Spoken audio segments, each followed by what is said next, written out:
The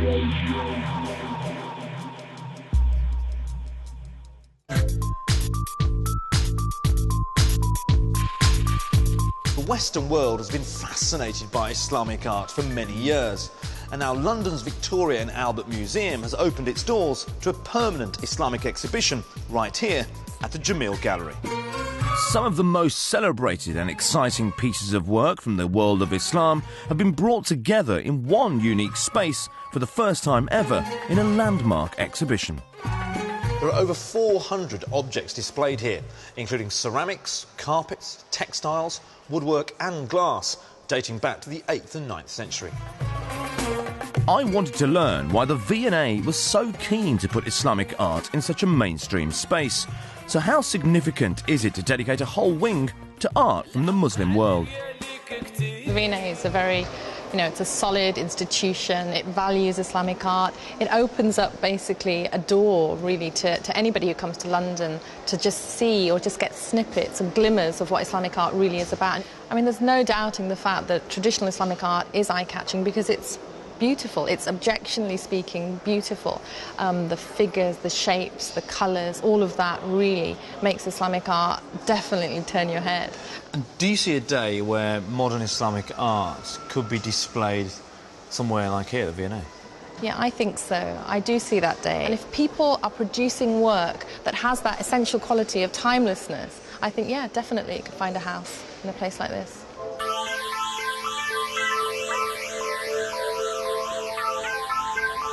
Well, more and more British Asian artists are creating a huge splash on the UK art scene, inspired by Islam, and I'm off to meet 3 of them. Pharmacy student Umar Murtaza is inspired by the world of Salvador Dali, but uses science and the spirituality of Islam in his philosophical yet psychedelic paintings. Mazi Malik has had her work displayed at the House of Lords and Regent's Park Mosque. She explores Arabic text with the world of graffiti, creating urban comic-style pop art.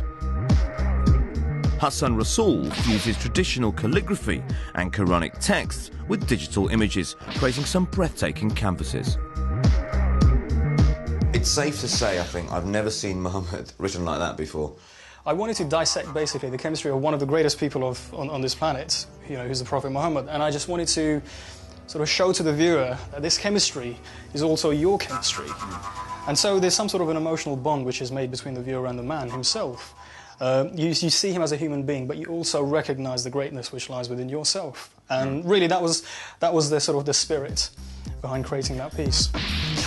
So is the first desire graffiti style, or is it the desire to express your religion, Islam? I think my first desire is actually the graffiti, and then to fuse an Arabic word with what I think looks good using graffiti. If you look at some of the work here, I mean, that says Salam, that says Islam, and that's the name of the religion. You've almost distorted these very, what some people would say, pure words. So some people would say that it could be quite sacrilegious. I'm only using Arabic text. People consider anything written in Arabic holy. For me, it's a language, and again, I hope not to offend anyone. It's just different. There's a curiosity. You can see that it says something, but you just can't read it unless you can read Arabic. So you haven't had an artois put against you yet? Be wary, though. Bit of controversy, it'd be good for you. My art, it's about adding aesthetic value to our environment, to London, to the world.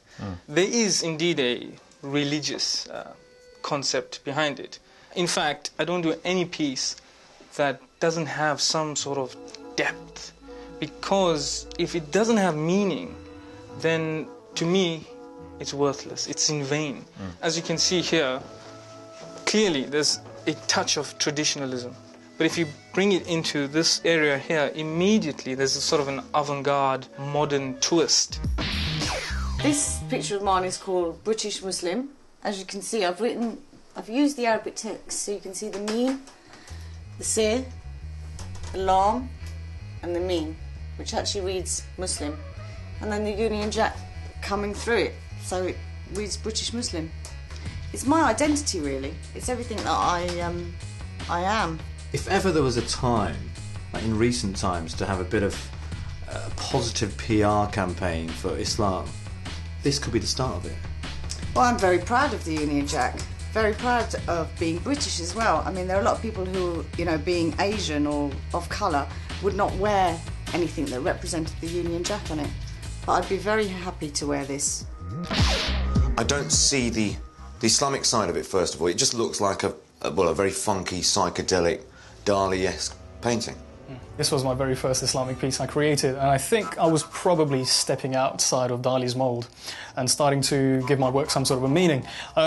This is most definitely a fusion of Salvador Dali's type of surrealism with very loose Islamic traditional kind of work. You know, we're talking about the fishes, for example, which are very surreal looking, but yet if you look at the ripple and the geometry and the angles and all the measurements, they're very precise. So that's where we get the whole Islamic flavour into this. You have two languages incorporated into it, Urdu and Quranic Arabic. You've got an idea from three perspectives, which is the creation of the universe, the birth, from a scientist, from a religionist perspective, and also just from an artistic perspective. That's a painting of London. Yes. And then it's a photograph of an arch. Where's the arches from? India. Right. The United Kingdom. I mean, they colonized India, right? There is some sort of link anyway, you know. Why not? Why not celebrate our diversity? Why not merge it through art? I was thinking, if a non-Muslim was to paint something like this, would it A, be accepted, and B, would we actually believe their intentions, do you think? I think as long as you put your effort, and as long as I think you show a genuine academic interest in trying to understand the subject, I think you can tear it apart. I mean, I'm personally of the belief that, you know, no one should have to defend their faith. It's something which should be able to defend itself.